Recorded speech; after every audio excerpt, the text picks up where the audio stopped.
Jean-Marc Buchet est un photographe passionné par la région de Bouillon. Son livre Bouillon-la-Semois illustre les vers d'un poème de Maurice Pirotte. Le photographe expose également ses photos au Bastion de Bourgogne, à Bouillon, du 3 au 26 mai. J'ai eu des passages, donc des allers-retours, où j'ai fait plus de photographies, un peu moins. J'étais un peu dégoûté il y a quelques années parce que mon appareil photo numérique, c'est assez fragile, mais était tombé en panne à cause de l'humidité. Donc on me l'a renvoyé en marquant irréparable, ça m'avait dégoûté complètement, et là j'ai arrêté.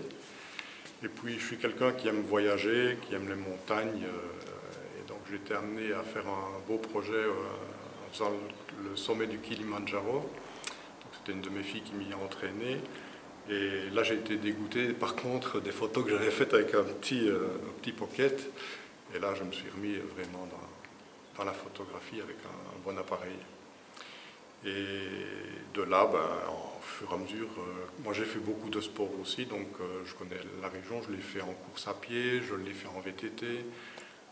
Ça m'a permis de découvrir des moments où, très tôt le matin par exemple, où on a des luminosités sur l'Asma qui sont exceptionnelles.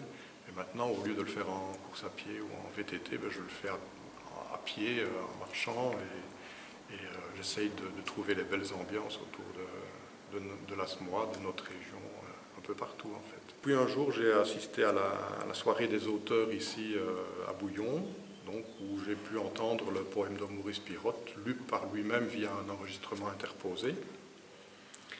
Et moi, j'avais les images qui me venaient plein la tête.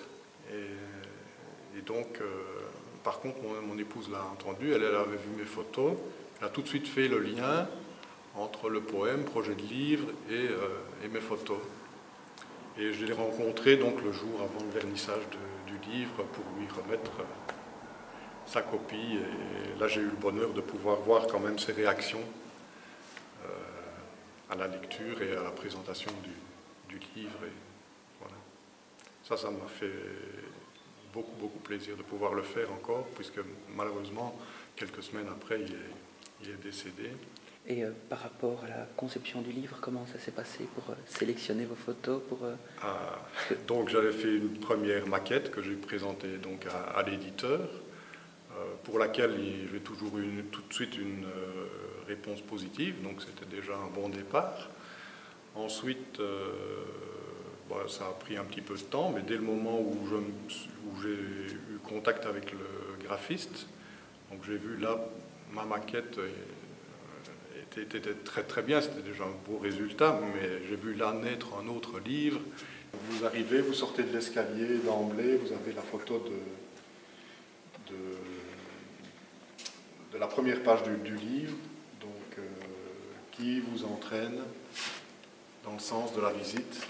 Et donc vous avez au départ donc, le poème de Maurice Pirotte en entier, et puis vous allez trouver donc l'exposition est structurée en deux parties.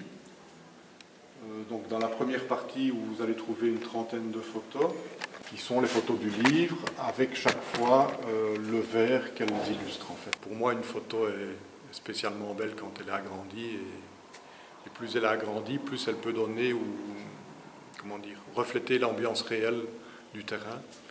Et donc j'ai une deuxième partie d'exposition. Vous allez trouver alors des photographies sur des supports en impression directe. Donc vous avez une impression directe sur, par exemple, du PVC ou sur un support d'Ibon. Quand vous avez pris vos photos, est-ce que vous pensiez un jour les exposer ?